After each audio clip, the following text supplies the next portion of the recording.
Hey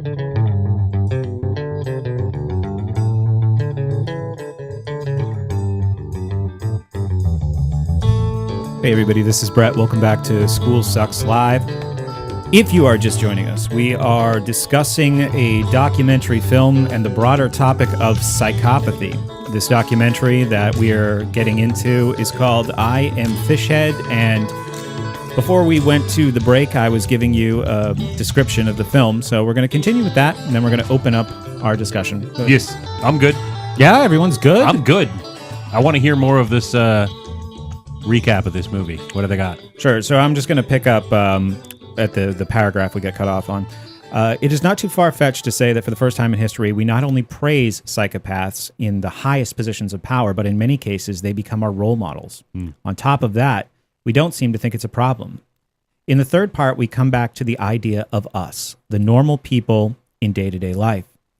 How much different are we from the average psychopath? Interesting.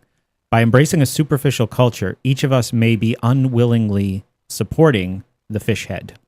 Albert Einstein said, "The world is a dangerous place to live, but not because of the people who are evil, because of the people who don't do anything about it."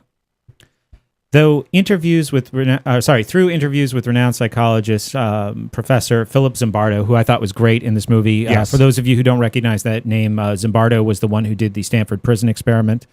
Also, leading expert on psychopathy, Professor Robert Hare, who wrote the book Snakes and Suits. And also created the Hare psychopathy checklist, which is a pretty standard diagnostic criteria for psychopathy these days. Excellent. And that's something that we're actually going to be talking about a little bit on the show tonight. I've got it right here. Former president of the Czech Republic, Václav Havel. Václav Havel. Yep. He was a playwright Yeah. before he became the president of the Czech Republic. Yep. Stood up against the Soviets. And did it from jail, mostly. Authors Gary Greenberg and Christopher Lane, Professor Nicholas Christakis, among numerous other thinkers, we have delved into the world of psychopaths and heroes and revealed shocking implications for us and our society.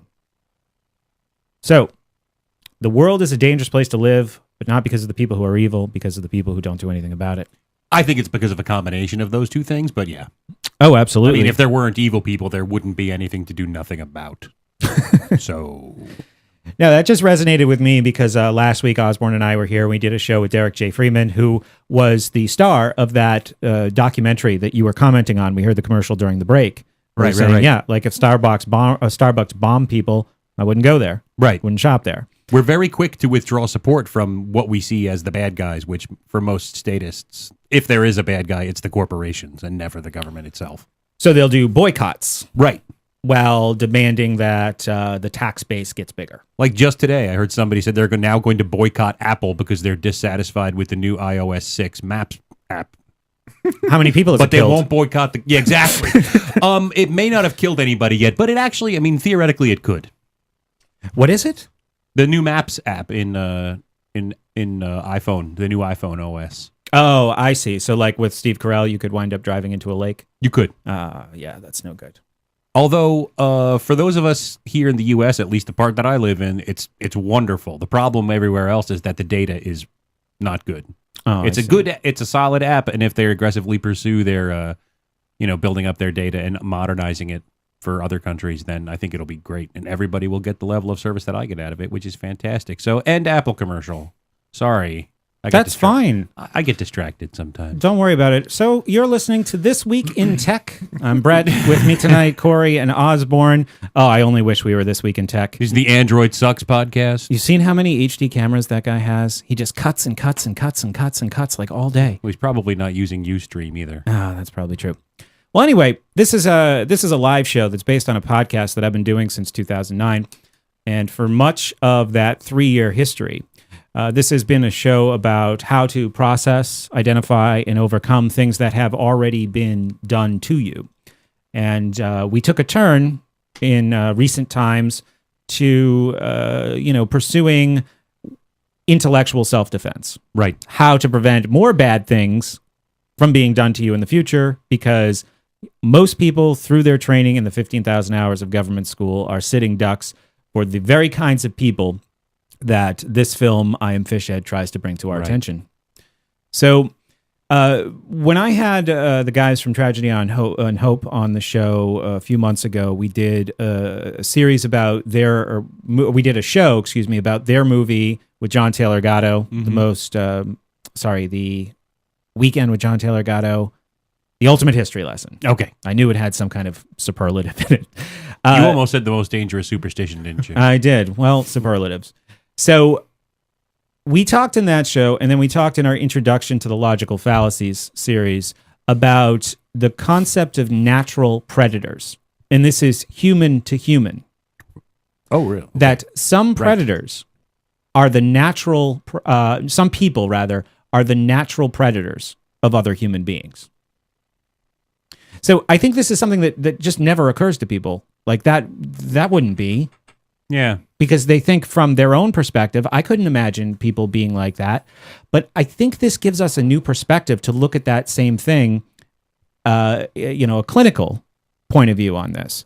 So through most of the conversations that we have about, corporate corruption or government or, all of these conspiracies, I think those conversations are always fused with a lot of anger and resentment and paranoia and anxiety.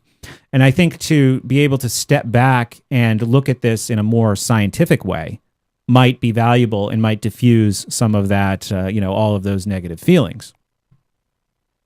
All right. Nods. Right. Nods. Glad we do. Great radio. Thank God there's cameras to catch the nodding. But, I told a funny story on the show. This is maybe not the best analogy, but I think it was an after show, and we were talking about snakes and how I just absolutely hate snakes. This is a well-established fact, yes. Yeah. And it's not that I'm afraid of snakes. I hate snakes. Because they're jerks. And now I understand that this is kind of a bit, and this is obviously not a totally rational position, but here was the example that I gave. Mm-hmm. The movie True Grit. Okay. Which is not even something that happened in real life, but I think it still illustrates this point very well. Yes. Towards the end of the movie, spoiler alert, the female protagonist falls in a hole. Right. Okay, now a hole is a terrible place. Like, who would want to be in some crappy hole in the desert? Right. Right? So this is, if you're there, you your priorities are not in order if you're just sitting in a hole. You're having a bad day. Right. So she falls in the hole, not voluntarily. It's very much an accident. Well, it wouldn't really be falling if it was voluntary. It would be more of a jump. More of a jump. And yet, her day got worse after that, didn't it? Or a spelunk. Right? So or her day gets worse after falling in a hole. That's where I'm going with this. Now, anything that's in this hole sucks. Right? Right. Anything that's hanging out in the hole and sees this as a good time. What about treasure?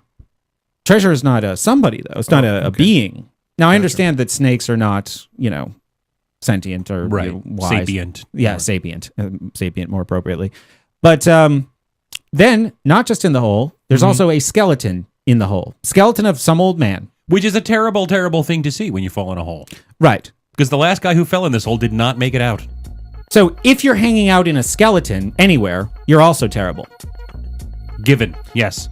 Out of the skeleton's eye, in the hole, comes one of these snakes. Not cool. Not cool at all. They're the worst. But we're going to pick that up in just a second. Hey, we're ready for your phone calls. 843-JOIN-SSP. Skype in. School Sucks Live. We'll be right back.